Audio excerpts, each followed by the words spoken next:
A very good day to all of you, my wonderful brothers and sisters. This is Albert Baldeo, the only person elected as district leader in two different assembly districts, Assembly District 38 and Assembly District 24, here in Richmond Hill, South Ozone Park, Woodhaven, and Howard Beach, and also Ozone Park.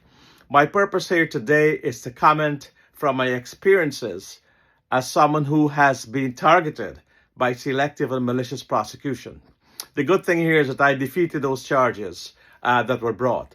But these charges were brought by a system where ambitious prosecutors just try to get their names in the press. They try to get these victories. They treat human beings as statistics and as notches in their belt to get promotions and to even to gravitate to higher office at the public office, using the wrong standard, the gotcha principles, and a very callous and vindictive and malicious way of targeting folks and getting people prosecuted who should not be there.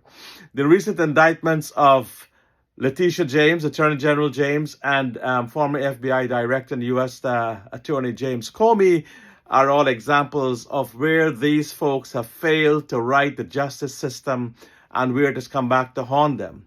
And whereas I sympathize with them, this is part of a larger morass, a part of a larger problem. And we are in a sewer of injustice, and where folks like prosecutors who have total discretion over charging anyone.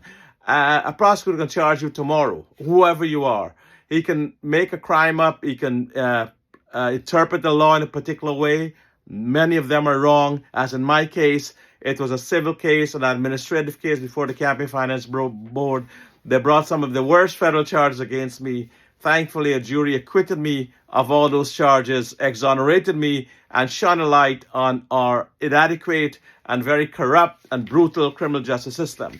That has resulted in the fact that we have 5% of the world's population in the United States, but yet we have 25% to 30% of the people put in jail.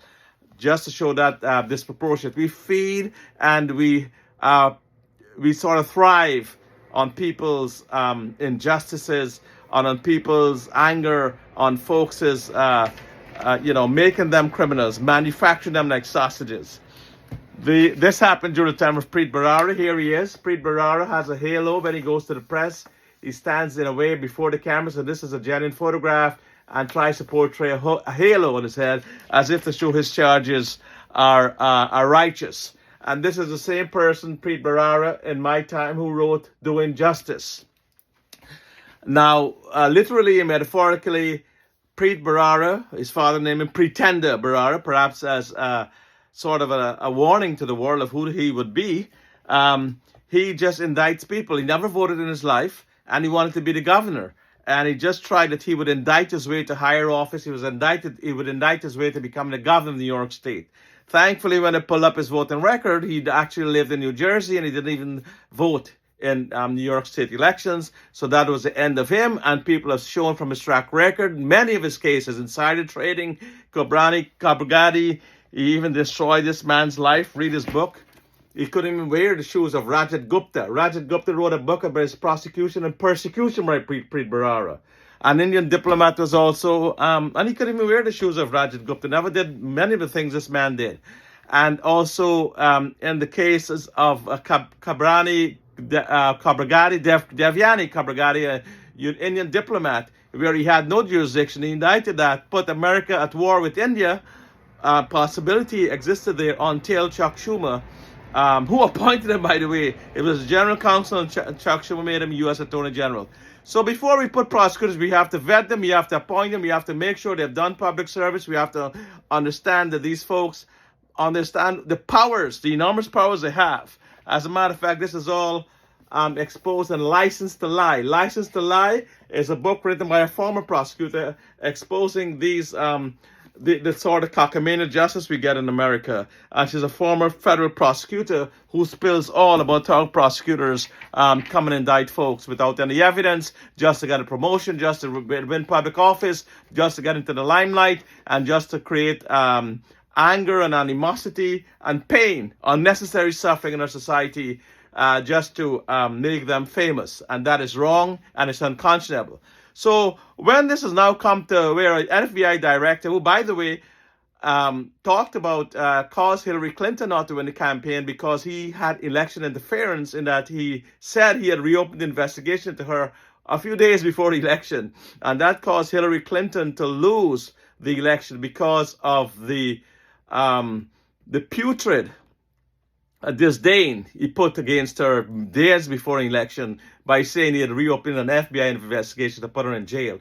Who would vote for someone like that when an FBI director says that? And that is why James Comey, perhaps they say it's karma coming back to him, but he was the one who made a lot of bad mistakes. He did a lot of bad things in his time as FBI director and as U.S. attorney. These are the kinds of people that we need to keep out of public office and in public domains where they have all this, like they can indict a ham sandwich and they can indict anyone.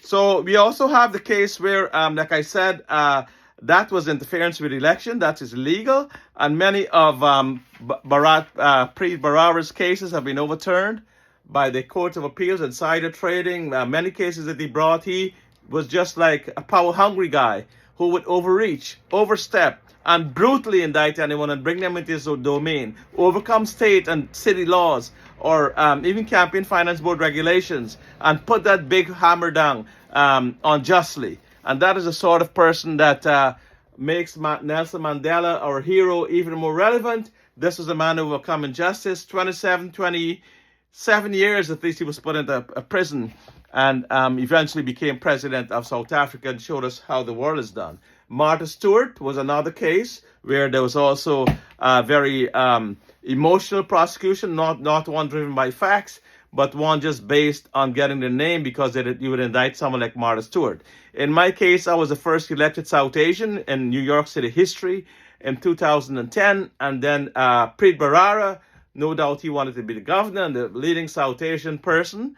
He in office or in public eye, and he came and he indicted me. And thankfully, I defeated those charges, the mail and wire fraud BS that he brought. There's no other way to describe those charges.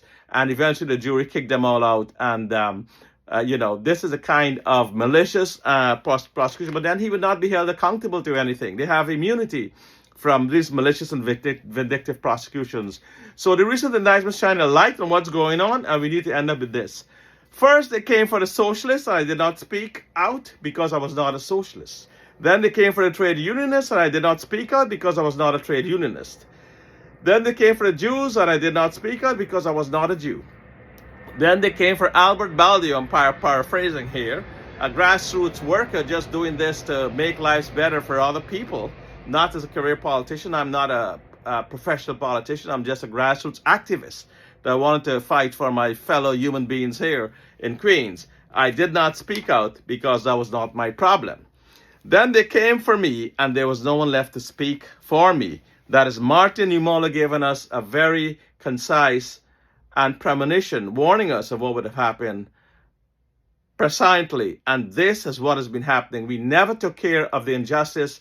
Now it's come to haunt people at the highest levels of government, such as the Attorney General of New York State and James Comey, and then we're saying we have a big fuss about this. I'm not saying that indictments are right, but I'm saying we need to clean up our justice system. It has been in the sewer. It has been like this for many decades, especially targeting minorities and people of color, and no one has done anything about it. And we'll continue to ignore it except when a spotlight is shone on those at the top, and then we'll say, oh, we have to change the system. But my brothers and sisters, the time for doing that is long gone. You need to all get together and protect those, the most vulnerable amongst us. The person who sound and look and speak like me, who never get their day in court or a day to address these issues. Thank you. May God bless you. May we move from strength to strength. Let justice prevail and stand up and be counted in the fight against injustice, not only when it comes to target you. Thank you, and may God bless you all. God bless America, and God improve our horrible justice system. Thank you.